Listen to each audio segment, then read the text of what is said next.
আসসালামু আলাইকুম ওরহমতুল্লাহি ওবরাকাতুহু।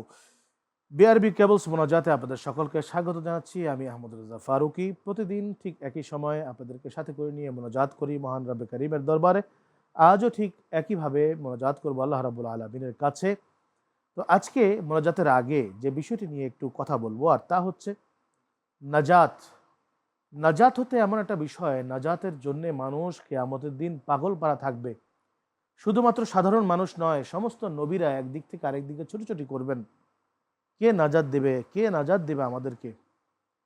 বিভিন্ন নবীর উম্মতরা তার নবীদের কাছে যাবে, নেতার কাছে যাবে, বলবে কি যে আমাদেরকে আল্লাহ তাআলার পক্ষ থেকে একটু নাজাতের ব্যবস্থা করুন, কারণ জাহান্নাম দেখা যাবে, ভয়ঙ্কর অবস্থা দেখা যাবে। সেই অবস্থা দেখে সবার প্রাণ ত্রাহি ত্রাহি করবে, সবাই ছুটবে যার যার নিজস্ব গুরুর দিকে। তখন সমস্ত নবীরা বলবেন আমি তো নাজাত দিতে পারবো না, দেখো মুহাম্মদ মুস্তাফা সাল্লাল্লাহু আলাইহি সাল্লাম, তার কাছে যাও, তিনি নাজাত দিবেন, তিনি শাফাত করবেন।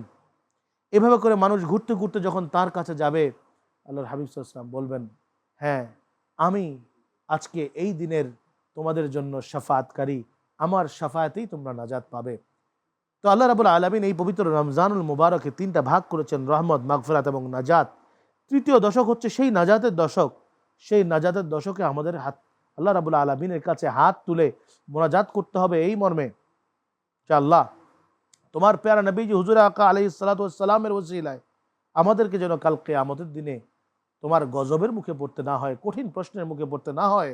সেই জাহান্নামের ফেরেশতারা দৌড়ে আসবে মানুষের দিকে ধরার জন্যে, সেই অবস্থার ফেস করতে না হয়, অবস্থার সামনে যেন আমাদেরকে পড়তে না হয়। সেরকমভাবে আমরা নাজাতের জন্য আল্লাহ তাআলার কাছে আজকে কায় মনোবাক্যে রোজাদারদেরকে সাথে করে নিয়ে আমরা দোয়া করব। চলুন আমরা দোয়া করি। আল্লাহুম্মা আমিন। রব্বানা আতিনা ফিদ দুনিয়া হাসানাতাও ওয়া ফিল আখিরাতি হাসানাতাও ওয়া কিনা আযাবান নার। ইয়া রাব্বাল আলামিন, কাল কিয়ামতের দিনে তুমি যখন দাঁড়িপাল্লা দাঁড় করাবে, সেই ওজন যখন মাপবে আমাদের সমস্ত গুনাহ এবং নেকির, সেই দিন আমরা তোমার দরবারে মাথা উঁচু করে দাঁড়াতে পারবো না।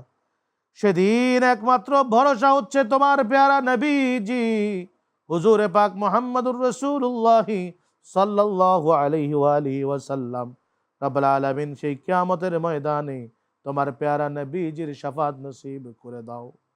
তোমার প্যারা নবীজির শাফাতের মাধ্যমে আমাদের সকলকে জাহান্নাম থেকে মুক্তি দান করে দাও। রব্বুল আলামিন, জাহান্নাম এমন একটা কঠিন জায়গা, তোমার নবীজি সব সময় বলেছেন, ও আমার উম্মতেরা তোমরা জাহান্নাম থেকে পানাহ চাও। রব্বুল আলামিন, আমরা পানাহ চাচ্ছি, এক মুহূর্তের জন্য আমরা জাহান্নামে জ্বলতে চাই না, এক মুহূর্তও জ্বলতে পারবো না। রব্বুল আলামিন, দয়া করে আমাদেরকে এই কঠিন জাহান্নাম থেকে মুক্তি দান করে দাও। আল্লাহুম্মা আজিরনা মিনান নার, আল্লাহুম্মা আজিরনা মিনান নার, আল্লাহুম্মা আজিরনা মিনান নার। রব্বুল আলামিন, দয়া করে মাওলা গো, তোমার সেই কঠিন জাহান্নামে যেন না যেতে হয়, আমাদেরকে খুলুসিয়তের সাথে, ইতকানের সাথে, ইতমিনানের সাথে আমল করার তৌফিক দান করে দাও। তোমার প্যারা নবীজির রেজামন্দি হাসিল করার তৌফিক দান করে দাও। ইয়া আল্লাহ, তোমার রোজাদারদেরকে সাথে করে নিয়ে হাত তুলেছি, রোজাদারদের জন্য তুমি সুসংবাদ দান করেছো রহমত, মাগফিরাত এবং নাজাতের। রব্বুল আলামিন, দয়া করে এই রোজাদারদের মধ্যে যার রোজা কবুল হয়, তার রোজার ওসিলায় আমাদের রোজাগুলোকেও কবুল করে নাও। আমাদেরকে জাহান্নাম থেকে আল্লাহ তুমি মুক্তি দান করে দাও। সুবহান রাব্বিকা রাব্বিল ইজ্জাতি আম্মা ইয়াসিফুন ওয়া সালামুন আলাল মুরসালিন ওয়ালহামদুলিল্লাহি রাব্বিল আলামিন বিওজুদি কালিমাত তাইয়্যিবা লা ইলাহা ইল্লাল্লাহু মুহাম্মাদুর রাসূলুল্লাহ সাল্লাল্লাহু আলাইহি